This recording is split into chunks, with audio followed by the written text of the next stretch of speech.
On the way home for the holidays, Nate and I were caught in a terrible accident. When I opened my eyes again, time itself had betrayed me, pulling me back to the moment before we had ever fallen in love.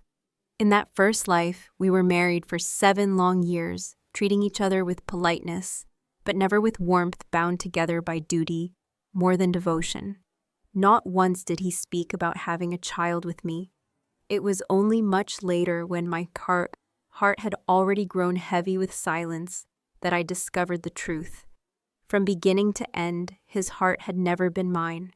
He had never let go of his so-called first love, Bella Cross. Reborn and given another chance, I made my decision. This time, I would not cling, not beg, not sacrifice myself for someone who never saw me. I chose instead to set him free, to give him the life he seemed to yearn for. Quietly, we deleted each other's numbers, erased every trace, and stepped onto separate paths. 7 years passed like smoke in the wind. By then, Nate had become one of Wall Street's most celebrated traders, a golden boy, moving among the powerful, always with Bella at his side. At our Roosevelt High reunion, they chose that night to make their relationship official, smiling for the world, as if they had conquered it all. I stood alone, my life simple but steady, and he could not resist mocking me, leaning in with that half-smirk that once used to make my heart race. "Maddie," he said, his voice soft, but cutting. "No matter how many lifetimes, you know I'm the man you love the most, the one you'll always be proud of. But don't waste your life waiting for me." I did not reply. Instead, I reached down and gently took the small hand of my son Caleb. The moment Nate's eyes fell on the boy, his expression froze, his face drained of color, his gaze filling with a storm of confusion and pain. His voice trembled as he whispered, "Didn't you once promise to love me all your life, to only ever bear a child for me?" The second time I crossed paths with Nathaniel Harrington. It was at that reunion, exactly 7 years after we had parted. I had just finished back-to-back surgeries, too exhausted to do anything more than slip into the hotel ballroom in my scrubs. My hair tied back, my face bare. He was already there, standing in the middle of the crowd with Bella tucked neatly beneath his arm, basking in admiration and envy. "Nate, you're an incredible one," former classmate gushed. "Only a few years on Wall Street and you're already a rising star." Another chimed in with exaggerated awe. "They say the big names pay you just for advice, and the consultation fee alone is enough to feed an ordinary family for a year." "Is it true?" Nate chuckled, basking in the glow of their words, while Bella leaned closer, her delicate face lit with pride. Someone asked boldly, "So Nate, are the rumors true? Are you really getting engaged to Bella?" Nate looked down at her, his eyes filled with softness I had never seen directed at me, and nodded. "Yes, on December 20th, we'll be officially engaged." The room erupted into applause and congratulations. Then, almost as if the universe itself wanted to test me, someone asked the one question that shattered the mask on his face. "Nate, do you still keep in touch with Maddie?" "Back then, you two were inseparable. Everyone knows your first song was written for her." The smile slipped from his lips, his expression stiffening, his gaze faltering for just a second. At his side, Bella smiled sweetly, but her voice carried an edge meant only for me. "Oh, don't bring up the past. Nate and I are about to start our future together. Those old hobbies, those old romances, they fade away." He's long since let go of Maddie Brooks. Laughter filled the room, a chorus of approval, people praising how perfect they looked together. But in my chest, a cold truth burned. The song they mentioned was not some childish pastime, not some hobby he outgrew. It was his confession to me, the music of the boy who once swore that his eyes could never lie. I remembered that night so vividly, his gaze shining like the stars above us. "Maddie," he whispered, "look into my eyes. I like you, my eyes will never lie." And I had believed him. God, how I had believed him. But in the end, he had been a liar all the same. My heart stayed steady as I walked farther into the ballroom. "Maddie," a voice called loud and mocking. "You just got here and you're dressed like that. Please don't tell me you came straight from work." You can't keep grinding yourself down like this. Our class is full of successful people. You should let us help you find something easier. A ripple of laughter followed, eyes sweeping over me with poorly concealed disdain. My simple clothes told them everything they thought they needed to know. I only smiled politely, my back straight, my dignity intact. Yet from the moment I stepped inside, I could feel Nate's eyes burning against my skin, locked on me with 1,000 unspoken words. I finally lifted my head and met his gaze. "It's been a long time," I said, my tone calm, detached, polite. For a second, his body stilled, something unreadable flickering across his eyes. Then the mask returned, the smirk curling his lips again.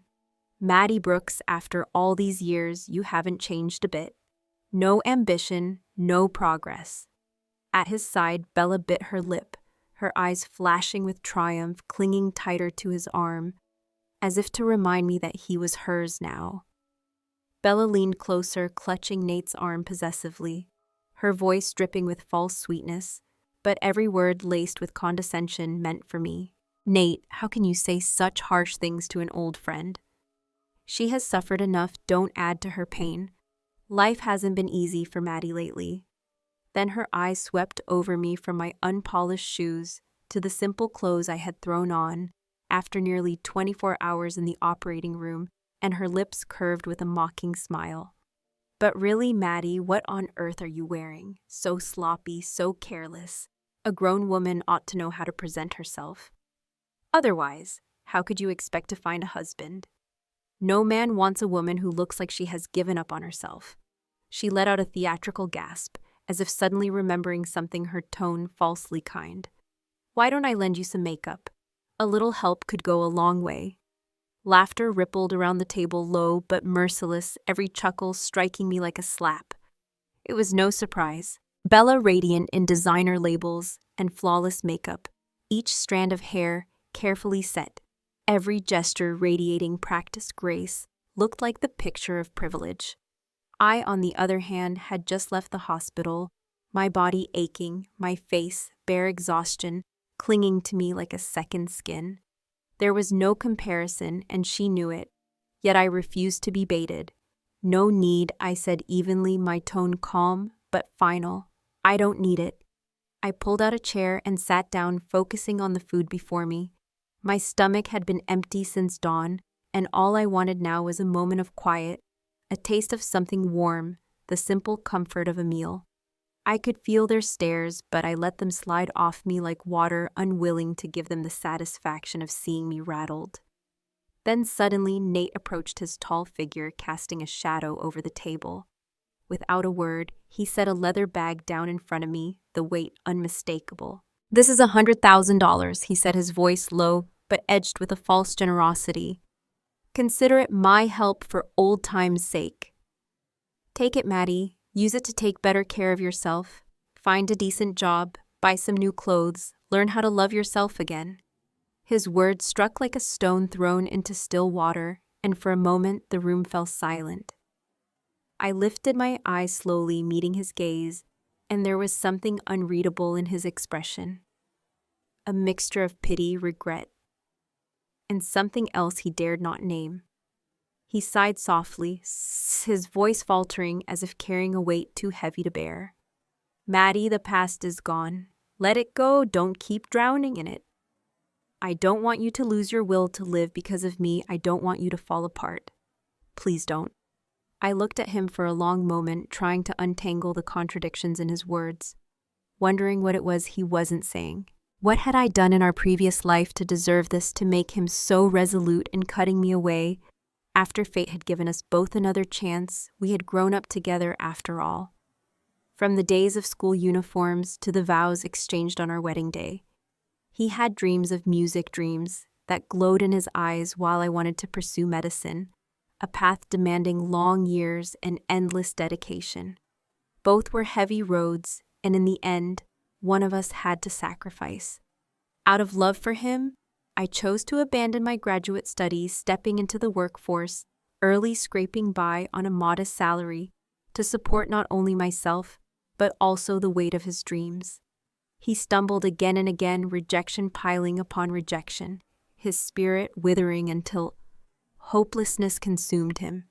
And still every night I came home weary from long shifts, I forced myself to smile, to hold him close, to whisper words of encouragement, as if I were an inexhaustible well of light. I believed that one day he would see, that one day he would understand the love I had poured out for him. I was wrong. That evening when he wanted a new guitar, when I admitted we couldn't afford it, his anger erupted like a storm. He hurled the old instrument to the floor, his eyes blazing with bitterness. "Do you know, Maddie," he shouted, "if I had gone abroad with Bella back then, I wouldn't be living like this, stuck in misery with you. I regret ever being with you."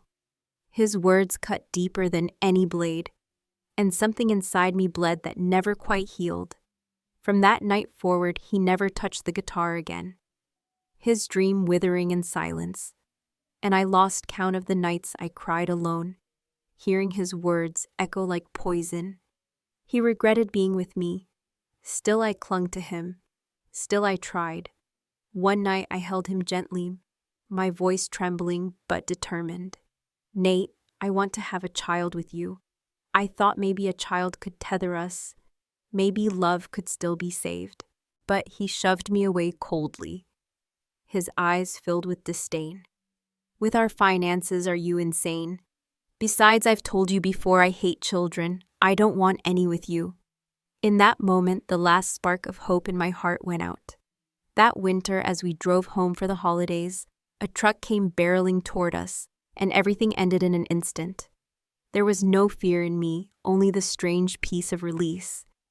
Now reborn fate had handed us another chance, but neither of us sought to relive what was broken. We chose distant, silent lives apart. Staring at the bag of money before me, I pushed it back toward him with a steady hand. My voice was cool, detached, final. "No, I don't take things from strangers.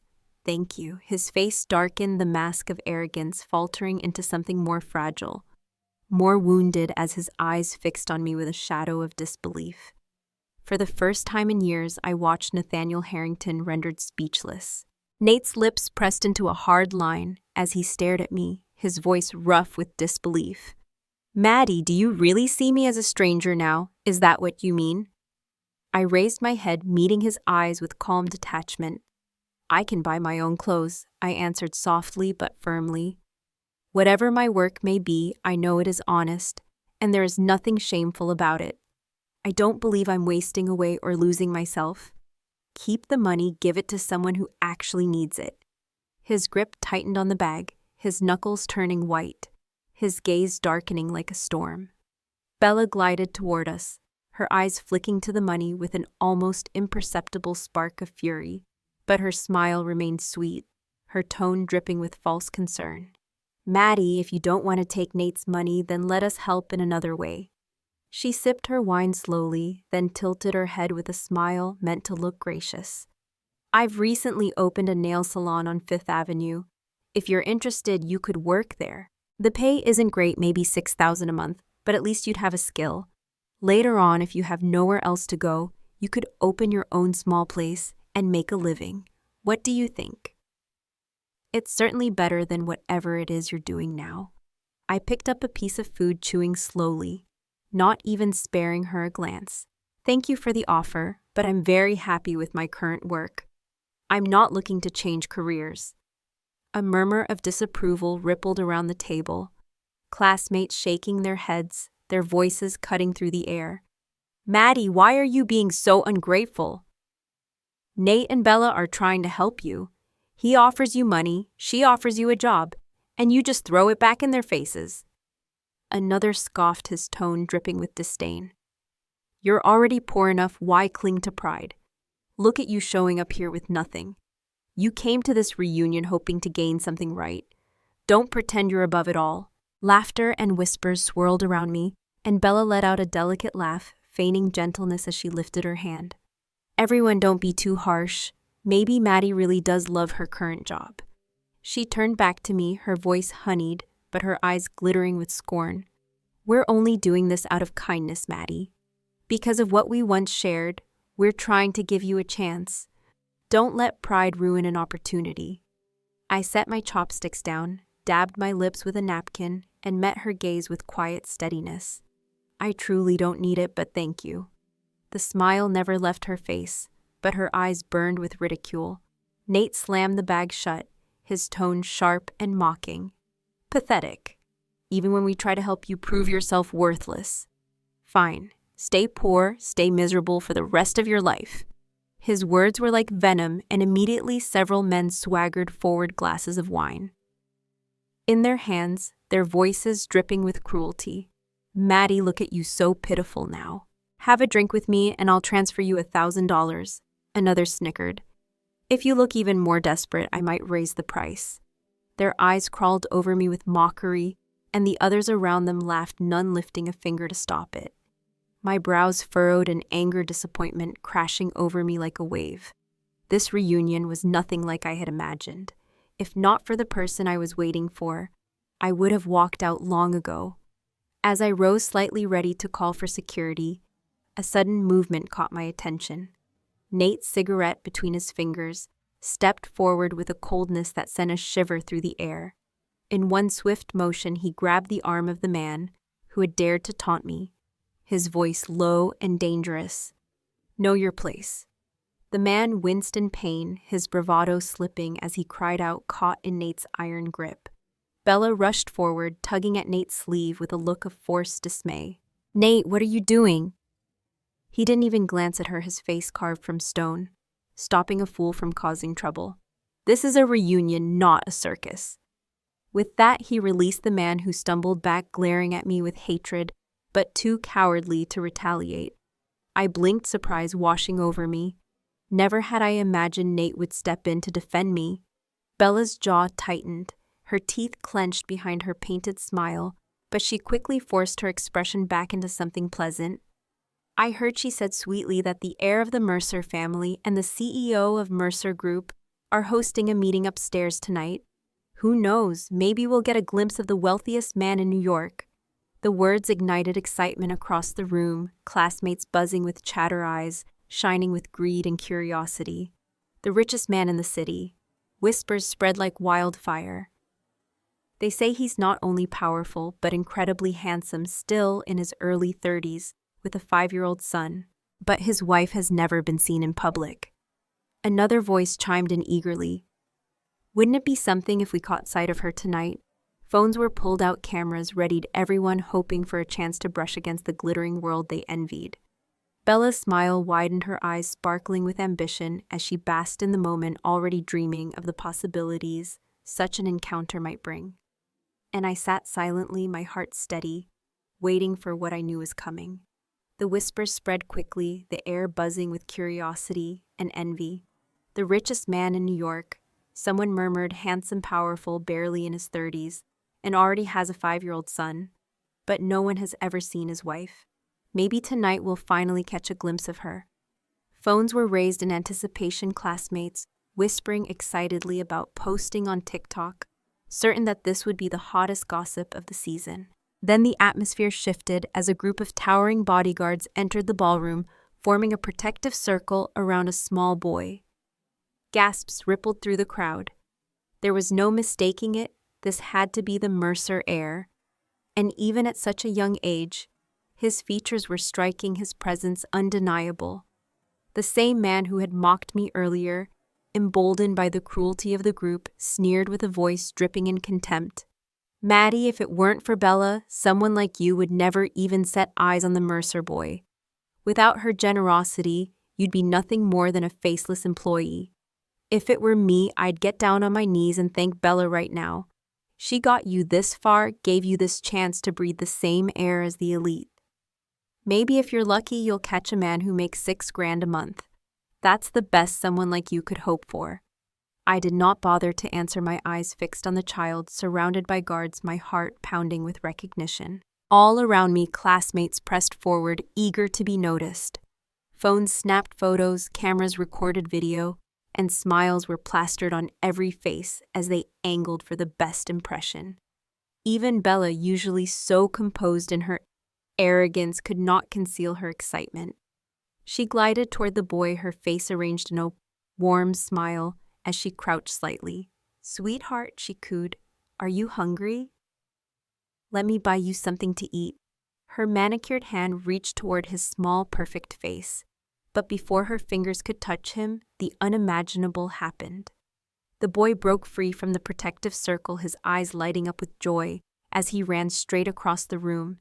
He ignored every hand, every smile, every desperate attempt to catch his attention, and flung himself into my arms with all the innocence and love in the world. His little arms wrapped around my neck as his laughter filled the stunned silence. "Mommy, you're finally here," he cried, his voice sweet and certain, every word echoing like thunder in the suddenly quiet ballroom. The world seemed to stop. The Mercer heir, the child who was said to be cold and untouchable, known for his distance, even from strangers, was clinging to me as if I were his entire universe.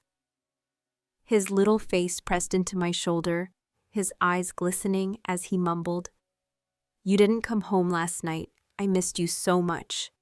My chest tightened with tenderness, my hand cradling the back of his head as I whispered softly, soothing him.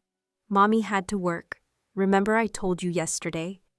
But tomorrow I have the day off, and we'll go somewhere fun, just the two of us. How does that sound?" His wide eyes lit up like stars, his little head bobbing in eager agreement. "Yes, Mommy, you're the best." The room remained utterly still, every pair of eyes locked on us. Disbelief painted across their faces. The whispers of gossip had died, leaving only shock in their place. My classmates could not reconcile what they were seeing: the child of New York's wealthiest man, calling me mother, clinging to me as if I were his safe harbor. Some looked as if their minds had shattered, others as if their envy might consume them whole. A few opened their mouths to speak, but the sound of a low, commanding voice silenced them all. Darling, came the voice from the grand staircase, rich and steady, the kind of voice that filled every corner of the room without needing to rise. "I heard from the hotel manager that you were at your reunion tonight. Why didn't you call me after work so I could drive you here myself?" Every head turned as Jonathan Mercer descended the steps. He was tall, his tailored suit fitting like it had been made for his frame, exuding wealth and power in every detail.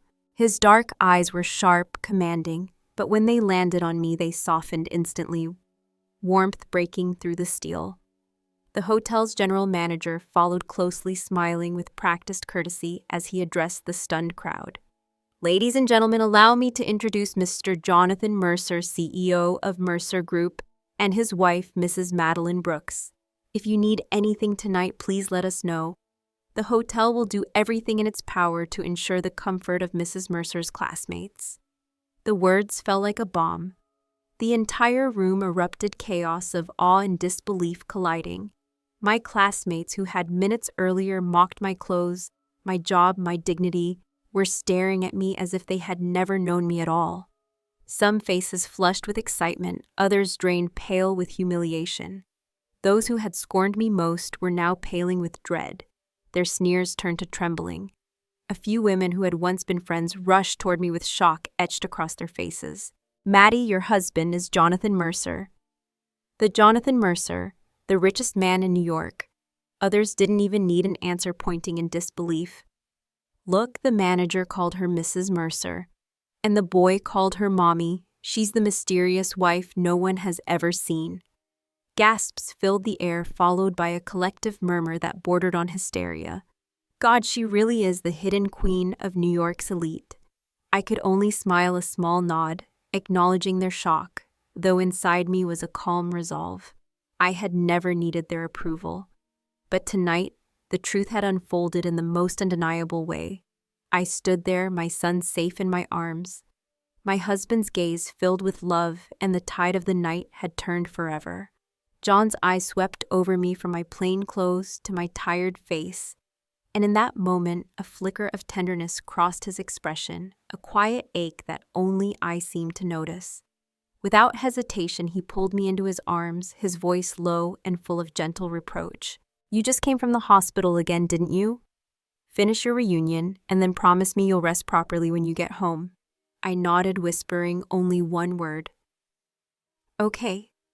The warmth of his embrace steadied me, and the room seemed to shift as he stood by my side, unshakable and commanding.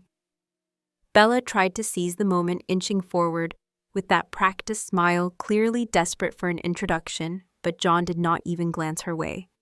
His eyes instead turned sharply toward Nate, his gaze laced with ridicule as he spoke, his tone cutting as glass. "You're my wife's ex, aren't you? Then let me thank you. If you hadn't given her up, I would never have had the chance to marry such an extraordinary woman." The ballroom froze. The hum of chatter dissolved into silence, all eyes swinging between John's unflinching confidence and Nate's faltering composure. Nate's face contorted with emotions too tangled to name, his lips parting as his eyes grew red, a storm rising inside him.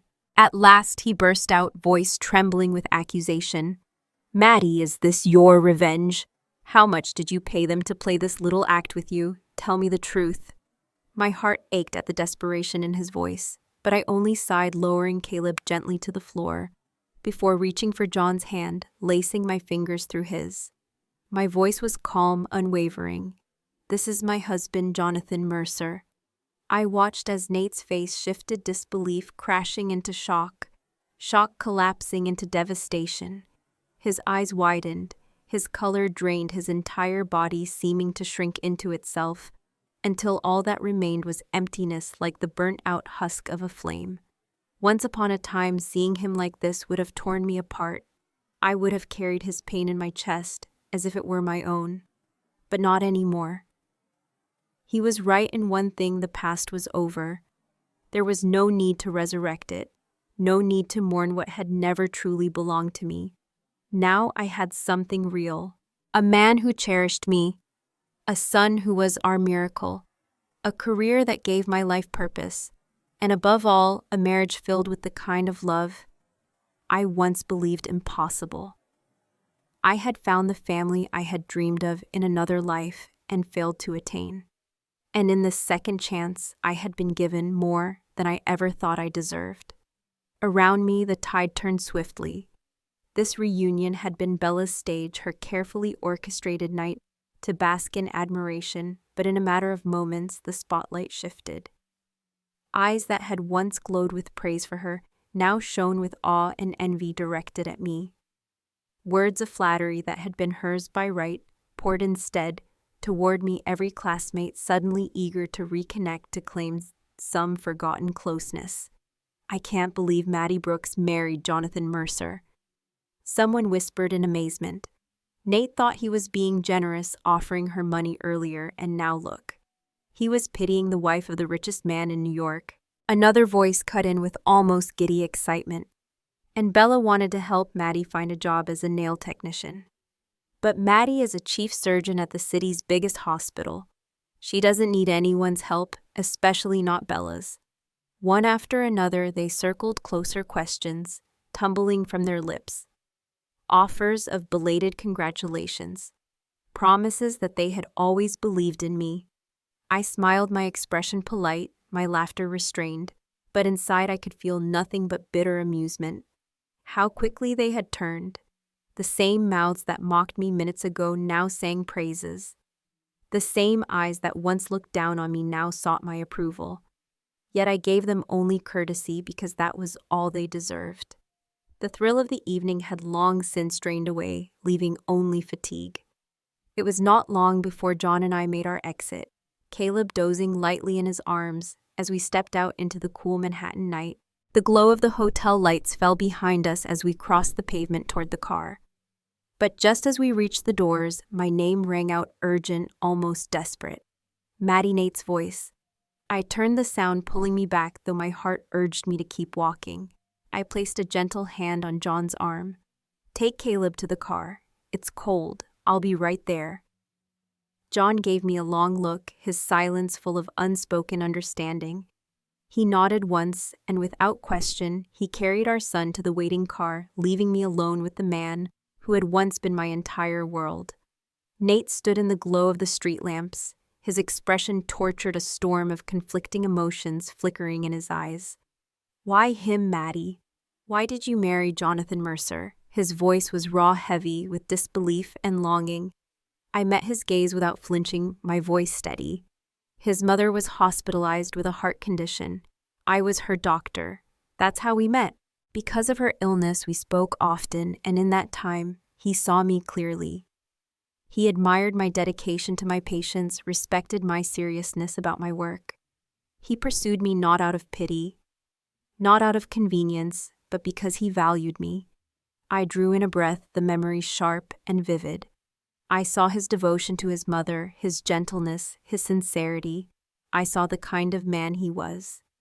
And I had no reason to think ill of him. He earned my trust not with words but with actions. That is why I married him. When John finally confessed his feelings, I asked him one question that had lingered in my heart for years. Did he want children? His gaze never wavered, his voice firm and sincere. Yes, he said without hesitation. I could give you the pretty words about respecting your choice, but if you want the truth, it's this. I want children. I want a whole family, a home, where there's you, me, and the children we bring into this world. His honesty pierced me more deeply than any flattery ever could. I looked into his eyes, steady and unwavering, and pressed further. Would he stop me from pursuing my research in medicine, from chasing the career I had always dreamed of? John shook his head gently, conviction written in every line of his face. Never. Every person has worth, not just in their family, but in their work, their calling and who they are, outside of a title like wife or mother. I will support everything you want to do. My breath caught, and for one last time, I asked the question that had haunted me from my past. Would he ever regret it? John's lips curved into a small smile, his eyes shining with certainty. Madeline, regret is a word I don't know. Not now, not ever. That day I said yes, not only to him but to myself. I gave him a chance and I gave myself one too.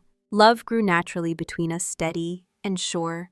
And when the time came, we married in a ceremony simple but full of warmth, surrounded only by the people who mattered most. As I told this to Nate, he stood silent, his eyes reddening until they brimmed with pain. His voice cracked as he asked, "That little boy, is he really yours?" His face twisted, his jaw clenched. "But Maddie, you once said you would only ever bear children for me. How could you give another man a child?" I laughed then. Though the sound was laced with bitterness, Nate let the past stay where it belongs. Do you really think the promises of a former life bind us forever? When we both knew it was over, what sense would it make to drag those words into this life? That is not love, it's a chain. My eyes locked onto his, calm but sharp as a blade. You were the one who said you regretted being with me. You were the one who refused the idea of children. I cannot and will not accept a life without family, without hope. Nate's voice rose desperate, furious. I regretted it because you never supported me. You sabotaged me. You even sent emails to publishers telling them to reject my songs. His words stunned me into silence, disbelief flooding me. At last, I spoke, my voice clear and firm. What are you talking about? I never sent any emails. I worked myself to exhaustion, juggling 3 jobs just to keep your dream alive. I never had the time, nor the cruelty to do something so meaningless. Of all people, you should know I always wanted you to succeed.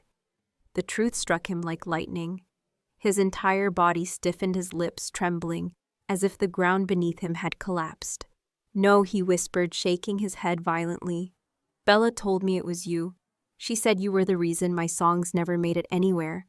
She said you couldn't stand the thought of me succeeding and leaving you behind. His fist clenched, his breath ragged, his entire frame trembling, as though the world itself was unraveling. But I felt no pain. Only an emptiness where pain used to live.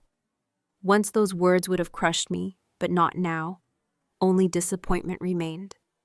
So all those years we spent together, every sacrifice, every ounce of love I poured into you, you threw away because of a single sentence from someone else. Do you have any idea how pathetic that sounds? My voice was quiet, but it carried like thunder. His face went white, the realization too heavy for him to bear, but I had no pity left. My husband and my son are waiting for me, I said softly. I'm leaving. I turned, but behind me his voice cracked with desperation. Maddie, do you still love me? I stopped for a heartbeat, then shook my head slowly, firmly. The love I had for you died a long time ago. I love my husband now. I love my son. That is all that matters. I could not understand why he asked why he clung so tightly to a past he himself had shattered. He had told me once that we shouldn't dwell on what was gone, that there was no point in carrying the past like a burden. And yet here he was refusing to let go, while I had already set myself free. I walked away without looking back, never imagining that only a month later, Isabella's father would fall from grace. The news broke like wildfire. Richard Cross under investigation for tax evasion, for using cheap materials in luxury developments, for falsifying documents and bribing officials. It was everywhere, splashed across headlines and screens, the fall of a man who had once strutted like a king. The news spread across every paper and every channel like wildfire. For the first time, I saw Bella Cross looking haggard and broken on live television, her once flawless face hollowed by despair. The woman who had strutted through life with her chin held high was suddenly nothing more than a shadow of ruin. Her family's fortune had been frozen by the court, their property seized, their power stripped away. She had no home to return to, and her father, facing a storm of charges, tax evasion, bribery, fraud, and construction scandals, would likely spend the rest of his life behind bars.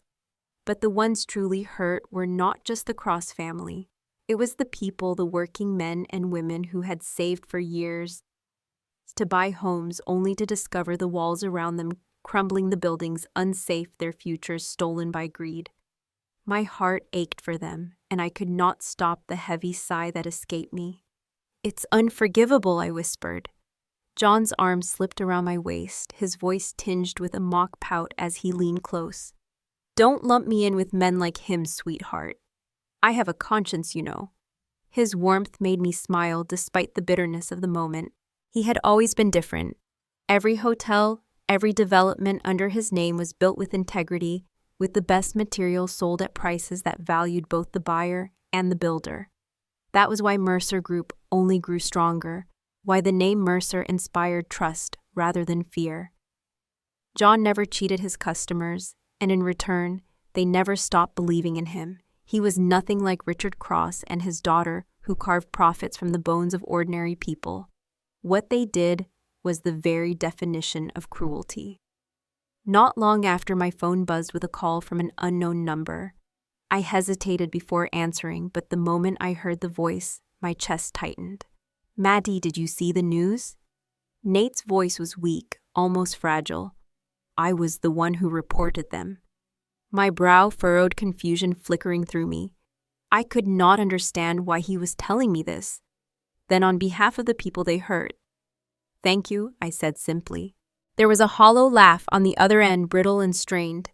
Maddie, I want to see you, just once. My voice hardened. I told you already, Nate. I've let go of everything. There's no need for us to meet again. But he interrupted, his words breaking into ragged coughs that echoed painfully through the line. When he spoke again, his tone was hoarse, cracked with exhaustion. I went for a checkup a few days ago. It's late-stage lung cancer. Maddie, please, see me one last time. His words struck like lightning, leaving me stunned and silent.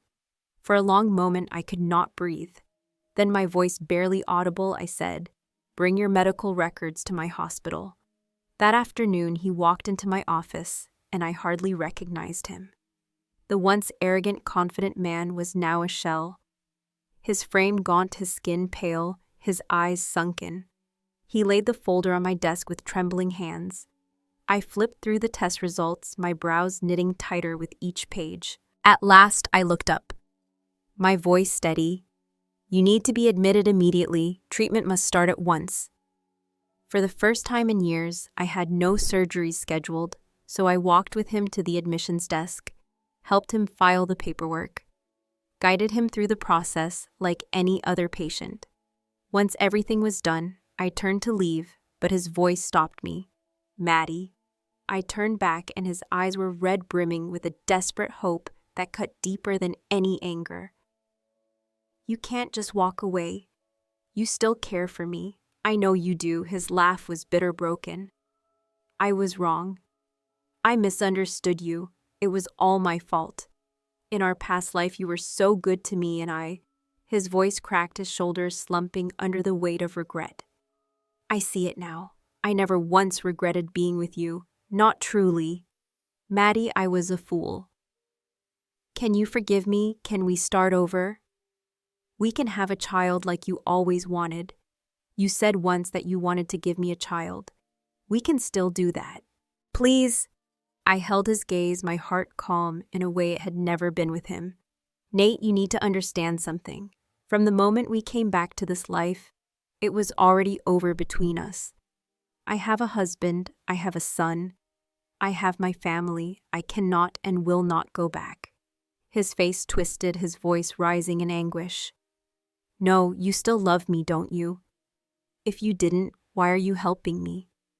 We shared so many years together, you can't just erase that. You're angry, that's all, but deep down you still love me. His desperation filled the sterile air of the hospital, but I only felt a cold clarity. You're wrong, I said quietly.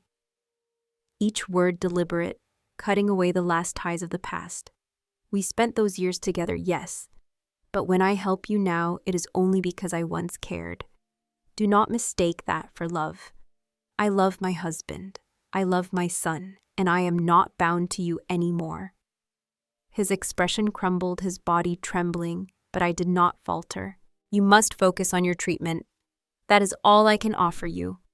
With that, I turned walking away as the sound of his broken laughter echoed behind me, heavy with pain, regret, and the weight of truths he had realized too late.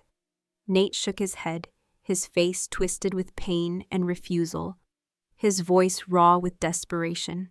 No, Maddie, you still love me, don't you? If you didn't, why would you care for me? We had so many years together. You can't just erase them. You're still angry, that's all.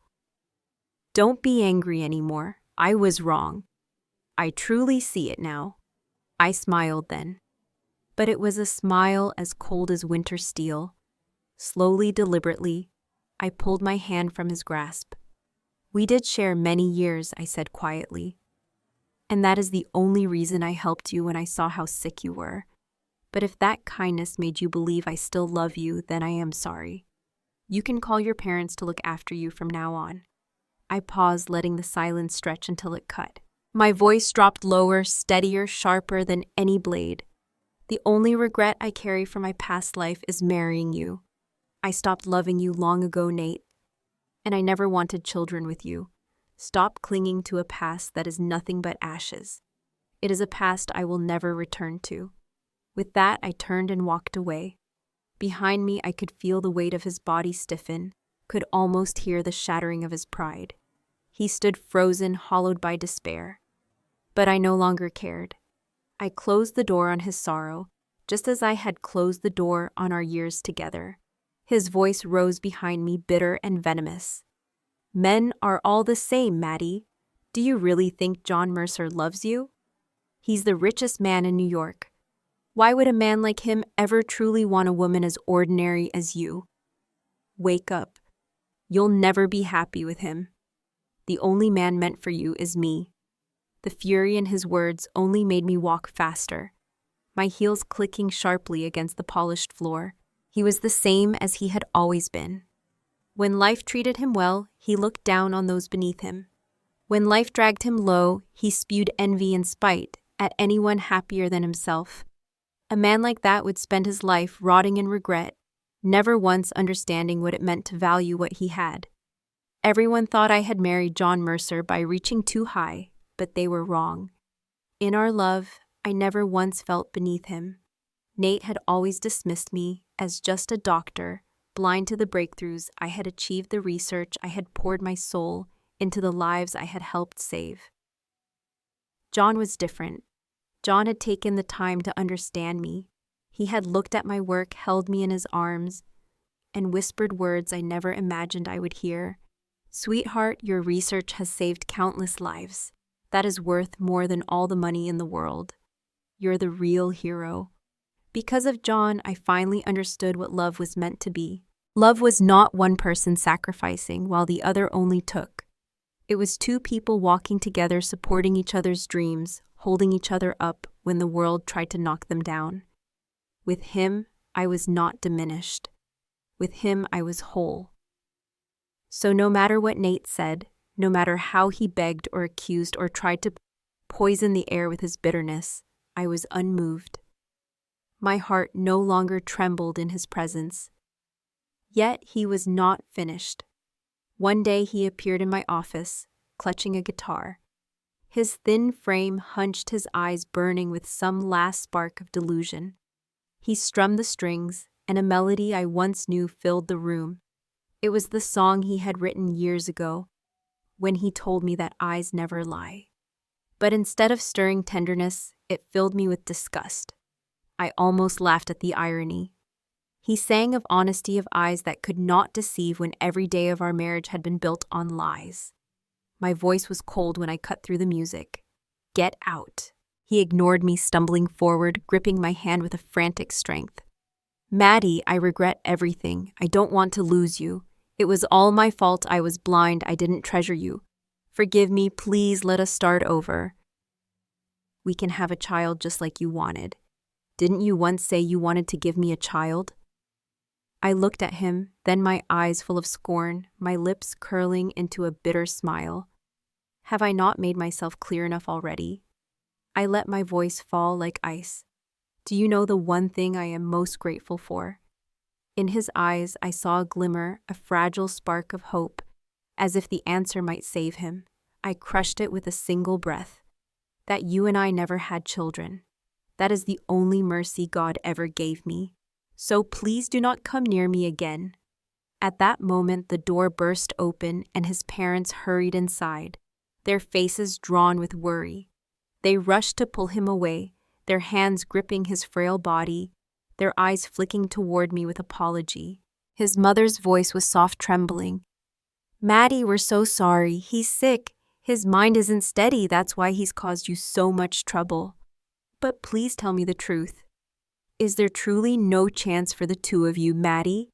I'm so sorry, Nate's mother whispered, her eyes brimming with guilt as she reached for my hand. He's sick. His mind isn't stable. That's why he's caused you so much pain. But tell me honestly, is there really no chance for the two of you? I looked at them, the couple who in another life had once been my in-laws. People who had treated me kindly when kindness was rare. But those memories belonged to a past I no longer wanted to revisit. Drawing a slow, steady breath, I spoke with quiet resolve. I'm married now. I have a husband. I have a son. And even if I weren't, I could never go back to Nate. I don't love him anymore. That will never change. Please encourage him to focus on his treatment and ask him not to disturb me again. Their eyes softened with sorrow and regret. And after a long silence, they nodded. Not long after, Nate was transferred to another hospital, and from that moment on, he no longer contacted me. For months, there was nothing until one evening the phone rang, and his mother's trembling voice broke through the line. Maddie, Nate. Nate doesn't have much time left. He wants to see you just once. Will you come? I held the phone for a long time without answering. My throat dry, my chest tightening as if something heavy pressed against it. At last, my voice came out rough, nearly broken. Yes. And I hung up quickly before doubt could creep in. As I sat in silence, memories of our past tried to surface, but to my surprise, they were blurred, hazy, slipping from my grasp.